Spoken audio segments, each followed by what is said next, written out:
안녕하세요. 매일 새로운 사연을 전하는 읽어주는 사연 라디오입니다. 구독과 좋아요, 많은 공유 부탁드립니다. 오늘의 사연 시작하겠습니다. 안녕하세요. 올해 딱 30이 되는 여자입니다. 현재 동갑내긴 남자친구와 결혼 이야기가 오고 간 지 조금 되었습니다. 진행은 딱히 나가지 않고 있어요. 양가 인사를 아직 안 했기 때문입니다. 저는 저희 부모님께 남자친구를 이미 소개시켰는데 남자친구의 경우가 조금 복잡해서 말입니다. 바보 온달과 평강공주 이야기 정도는 아니겠지만 남자는 여자하기 나름이라는 말 믿고 정말 잘해보고 싶었어요. 지금은 몇 번을 생각해봐도 이게 맞는 건가 싶고 여러 고민을 하게 만듭니다. 남자친구는 저희 부모님 다음으로 저한테 잘해주는 사람이었어요. 그리고 그거 하나만 보고 결혼을 결심했고요. 그런데 남자친구한테는 저보다 더 소중한 사람이 있었네요. 그건 바로 남자친구의 어머니입니다. 부모님이 소중한 건 당연한 일이에요. 그게 잘못된 거라고 하는 말이 아니에요. 저 또한 결혼 후에 부모님께 효도는 당연한 거라고 생각하는 바이고요. 부모님이 계셨으니 현재 제가 있는 거고 받은 만큼 갚아드리는 건 당연한 거 아니겠어요? 제가 내로남불을 하겠다는 게 아닙니다. 하지만 남자친구 어머니의 이야기는 조금 경우가 다르거든요. 남자친구가 홀아버지 밑에서 힘들게 자랐다는 건 이미 알고 있는 사실이었는데 어머니의 이야기는 제게 먼저 해준 적이 없어요. 상처가 있는 것 같아서 꼬치꼬치 캐묻지 않았고 어렸을 때 돌아가셨겠거니 혹은 말 못할 사정이 있겠거니 하면서 넘겼어요. 궁금하지도 않았습니다. 그런데 저와 남자친구 둘 사이에 결혼 이야기가 오고 가면서 그때 처음으로 자초지종을 알게 되었습니다. 어머니는 남자친구와 남자친구의 동생이 어렸을 때 새살림 차려서 집을 나갔다고 하네요. 어려서 남자친구한테는 그게 받아들이기 힘든 큰 상처였었나 봐요. 심지어 어머님은 어디 야반도주를 해서 연락두절이 되셨던 것도 아니고 꽤나 가까이서 살고 계시기까지 했다고 합니다. 동생이 조금 자라서 엄마 찾으며 땡깡 부릴 때 남자친구가 동생을 데리고 어머님을 찾아가기까지 했었는데 어머님은 어린 자식들한테 찾아오지 말라고 단호하게 이야기를 하셨다고 했다고 하고요. 그냥 그런 슬픈 과거사가 있거니 생각했는데 남자친구의 말에는 어머님을 향한 반발심보다 그리움이 더 커 보였고 아버님에 대한 반발심마저 느껴졌습니다. 저는 남자친구의 말이나 행동에 조금 이상하다는 느낌을 받았어요. 어머님을 그리워할 수는 있지만 그렇다고 아버님을 증오할 필요까지는 없어 보였거든요. 어쨌든 지금의 남자친구가 있기까지 어머님의 도움 없이 자식들 키워낸 아버님의 공이 컸다고 생각하거든요. 충분히 갚아야 할 은혜라고 생각하는데 남자친구는 동생만 아버님 품에서 독립을 하고 나면 아버님은 국물도 없다는 식으로 말을 했어요. 결혼 이야기가 오고 가는 와중이기는 하지만 어쨌든 그때까지는 결혼한 사이도 아니다 보니 남의 집안일에 괜히 상관하고 싶지 않아서 말을 아꼈는데 자세한 내막을 알고 보니 남자친구는 취직을 한 이후부터 어머님하고 지속적으로 연락을 하고 있던 상황이라는 걸 알게 되었어요. 연애하는 동안 저는 남자친구를 이미 부모님한테 인사를 시켰던 상황이었는데 남자친구는 도통 아버님께 저를 인사시키는 자리를 마련해주지 않았거든요. 그런데 어머님 이야기를 제게 털어놓고 난 뒤부터 남자친구는 계속해서 저를 어머님한테 인사시키고 싶어 했습니다. 솔직히 많이 혼란스러웠어요. 인사를 한다면 저는 당연히 지금의 남자친구가 있도록 키워주신 아버님을 먼저 뵙는 게 순서라고 생각했거든요. 그런데 그걸 생략하고 어머님을 먼저 인사를 시키겠다는 거잖아요. 그런데 남자친구는 다짜고짜 아버님은 결혼식 때 부르지도 않겠다는 선언을 하는 겁니다. 혼주석에는 어머님이 오실 거고 아버지와는 연을 끊고 지내겠다고 하는 거죠. 지 결혼이니까 지 마음 가는 대로 하고 싶은 건 알겠는데 자초지종만 들었을 때 어머님이 바람이 나서 피부치 같은 자식들 남겨두고 새살림 차렸을 때 그때 이미 혼주석에 앉을 자격을 잃은 거나 마찬가지라는 생각을 갖고 있었기 때문에 남자친구의 발언이 조금 충격적이기는 했습니다. 결혼이 남자친구와 제가 좋아서 하는 것도 있지만 어쨌든 양가 집안이 하나가 된다는 의미가 더 큰 부분이잖아요. 호적에도 당연히 아버님 밑으로 올라가 있을 텐데 저렇게 막무가내로 나오니 뭐라 할 말이 없더라고요. 말 못할 사정이 있어서 그러냐, 왜 그런 생각을 가지고 있느냐 물어봤는데 그건 일단 자기 어머니부터 만나보고 그러고 나서 말을 해준다고 하기에 일단 알겠다고 했습니다. 그리고 얼마 지나지 않아서 남자친구 어머님한테 인사를 드리러 다녀왔고요. 남자친구 어머님, 첫 인상이 참 강렬했어요. 제가 속으로는 아버님 편이라서 그런가 나이가 많이 젊어 보이시기는 했는데 꾸미고 다니시는 게 문제는 아니지만 그런 것마저도 제 눈에는 좋아 보이지 않았습니다. 50대 초반이시니까 정말 20대 되자마자 결혼하셔서 남자친구를 가지셨던 거죠. 어머님의 자기소개는 충격의 연속이었습니다. 그때는 새 살림 차려서 나가셨지만 지금은 또 혼자 지내고 계신다고 하셨고요. 자기가 워낙 개방적이라서 자유로운 만남을 추구하는 사람이라는 말까지 덧붙이시면서요.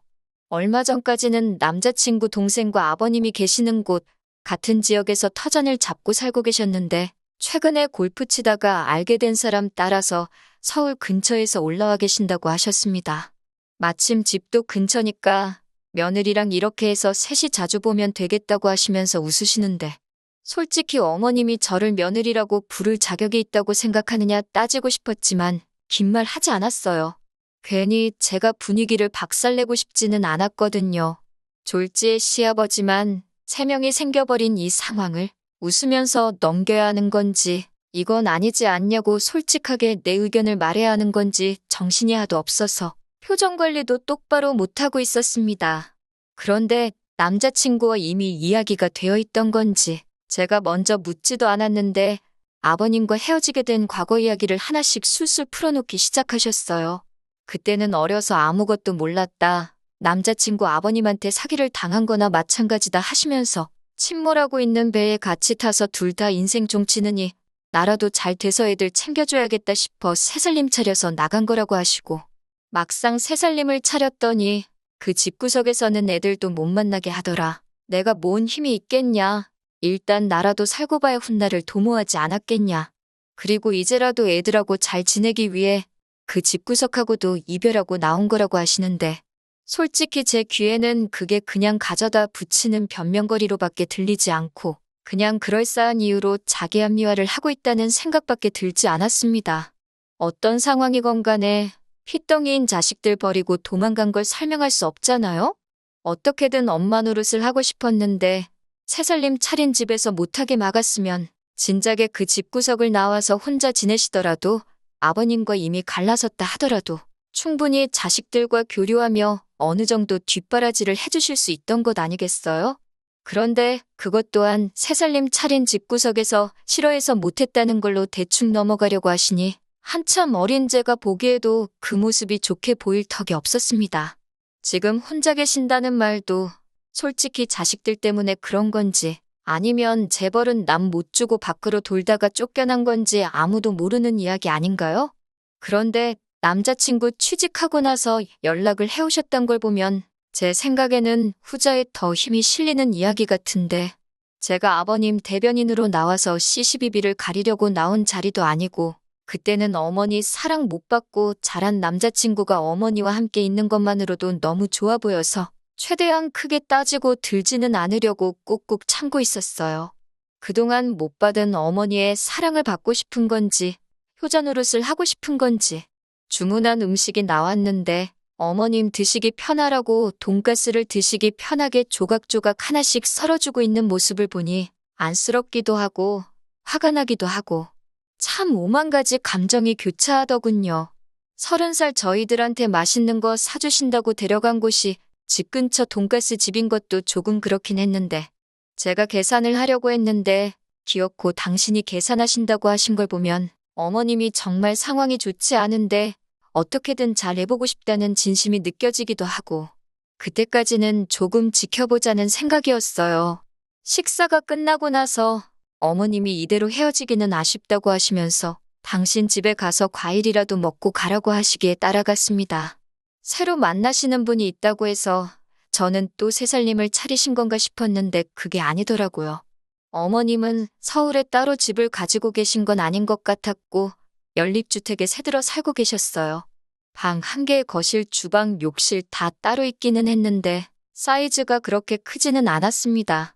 골프 치다가 알게 된 사람 따라왔다는 말에 새살림 차려서 잘 지내시는가 보다 했는데 둘이서 아직 서로 알아가는 단계이다 보니 일단 급한 대로 작은 방 구해서 지내고 계신다고 하셨습니다.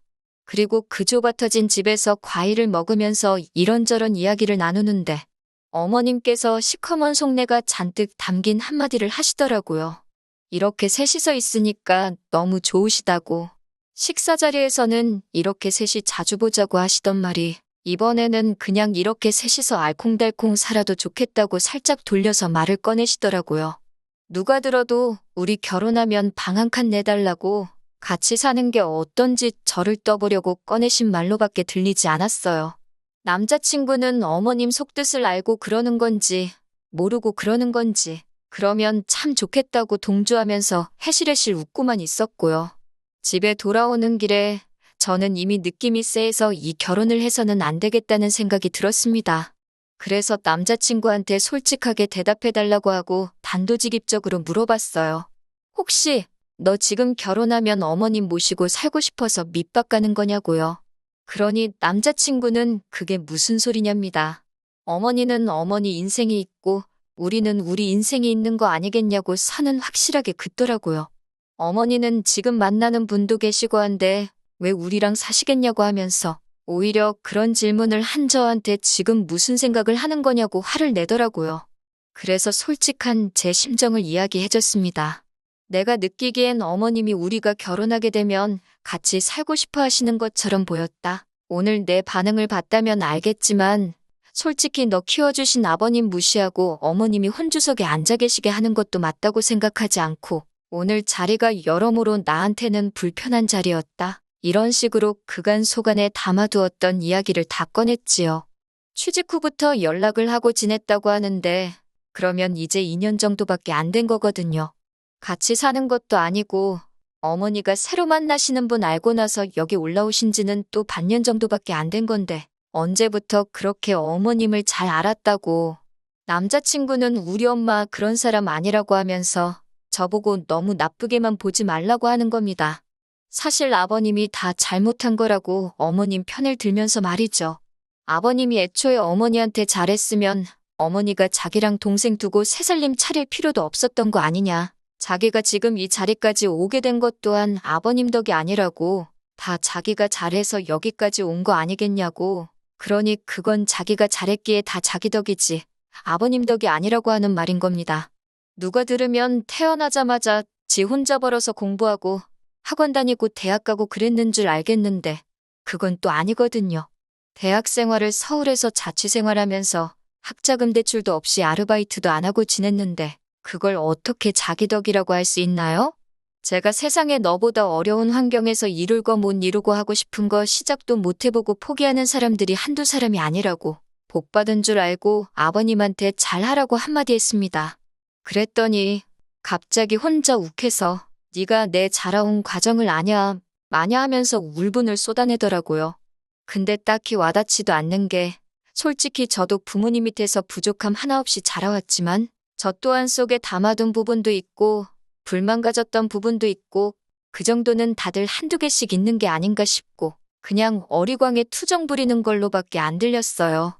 주로 하는 말에 요지는 결국 자기랑 자기 동생을 엄마 없이 자라게 했으니 전부 아버님의 잘못이고 죄라는데 너보다 더 힘들게 사는 사람이 대한민국의 수두룩백백이라고 일침을 놔주고 싶었지만 더 말해봐야 제 입만 아프고 또 같은 소리만 반복하겠다 싶어서 그날은 그만 이야기하자고 말하고 그냥 집에 돌아왔어요. 며칠 동안 만나자는 남자친구 연락을 이 핑계 저 핑계 대면서 피하고 혼자서 곰곰이 생각해보다가 결국 결론이 나지 않을 것 같아서 이렇게 사연을 적어봅니다. 남자친구의 어머니를 향한 그리움이 저렇게 뒤틀린 효심이 돼버린 것 같아서 걱정입니다. 이거 아무리 생각해도 결혼 잘 못하는 것 같은 생각이 들어서 고민이 많습니다. 한편으로는 다른 사람도 아니고 자기 어머니 일이기에 충분히 저럴 수 있다는 생각도 들고요. 정말 4년이라는 긴 시간 동안 연애하면서 저한테 화낸 적 단 한 번도 없었던 자상한 사람이거든요. 정말 성실하고 아버님이 혼자 지방에서 몸쓰는 힘든 일 하시면서도 남자친구 서울에 대학 보내고 자취시키고 할 정도로 공부도 잘했고 솔직히 흠잡을 곳 하나 없는 사람이거든요. 덕분에 남자친구의 아버님이 공이 더 크다고 생각하기도 하고요. 아무리 생각해도 저 혼자서는 도무지 답도 안 나올 것 같아서 여러분들 의견 좀 들어보려고 이렇게 사연 하나 보내봤습니다. 안녕하세요. 정확히 3주 만에 다시 찾아뵙네요. 이 상황을 두고 고민했던 제 자신이 다 바보 같다고 느껴질 정도로 치가 떨립니다. 결론부터 말씀드리자면 남자친구 머리채 한 움큼 뽑아버리고 거지 같은 집구석 탈탈 털어버리고 헤어졌어요. 지금은 깔끔하게 정리가 다 된 상태예요. 그렇게 엄마가 좋았으면 애초에 아버지랑 살지 말고 지네 엄마랑 붙어 살지. 아버지한테 받아먹을 건 다 받아먹고 이제 와서 왜 저러는지 정말 모르겠네요.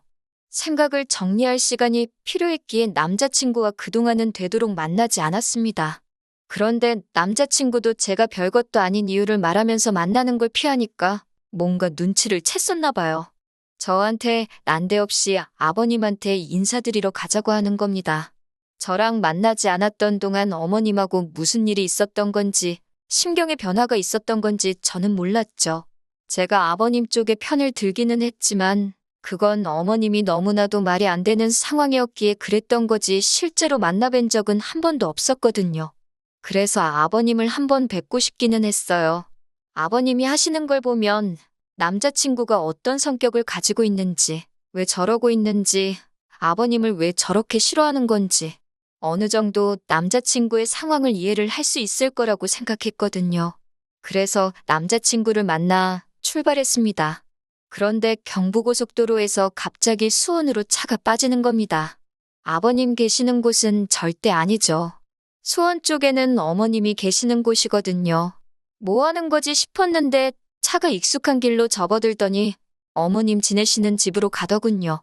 남자친구한테 지금 뭐 하는 거냐 했더니 가보면 안다고 하는 거예요. 집에 들어가니 아버님은 당연히 없고 어머님만 계셨고요.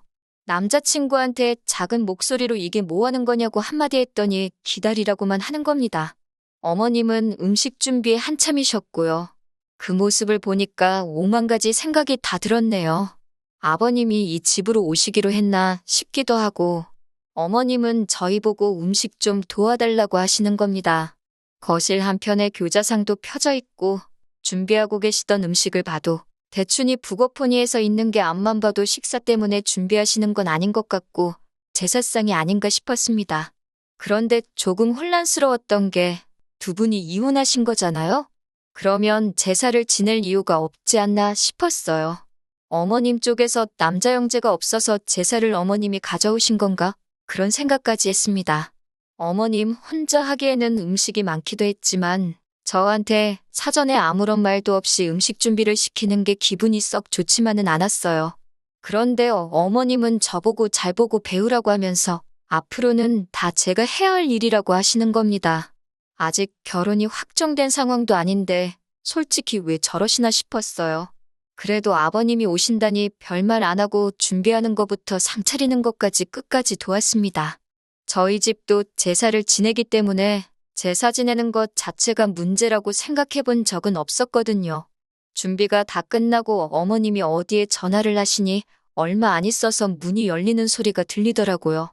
아버님이 들어오셨고 남자친구가 오셨어요? 아버지? 하고 살갑게 맞이하는데 속으로 했습니다. 앞으로 평생 얼굴도 안 보고 살 것처럼 아주 이빨을 드러내놓고 있던 모습과는 다르게 외투도 직접 받아서 옷걸이에 걸어주고 너무 잘했기 때문이에요. 무뚝뚝하신 성격인지 저한테는 살짝 목례만 하고 들어오시자마자 준비되어 있는 제사상의 향을 피우시더군요. 남자친구가 옆에서 술 한 잔 따르고 저를 올리시더니 그 다음에는 다 같이 절을 하자고 해서 얼떨결에 저도 절을 해버리고 말았어요. 그리고는 이게 맞나 싶어서 저는 실례하겠습니다 하고 밖에 나가 있었습니다. 제사가 다 끝나고 나서 저보고 뒷정리를 도우라길래 일단 저도 도왔어요. 이때까지만 해도 저는 정말 아무것도 몰랐습니다. 이윽고 네 사람이서 식사가 시작되었어요. 아버님이 과묵하셔서 그런지 식사 자리가 분위기가 조금 무거운 편이었습니다. 아버님이 앞에 계시면 저렇게 찍소리도 못할 거면서 뭘 그렇게 아버님이 싫다고 이를 갈고 그랬는지 싶었습니다. 오고 가는 말이 하나도 없다 보니 제가 아버님 말씀 많이 들었다고 저희가 내려가도 됐는데 여기까지 오시느라 힘드셨겠다고 한마디 했어요.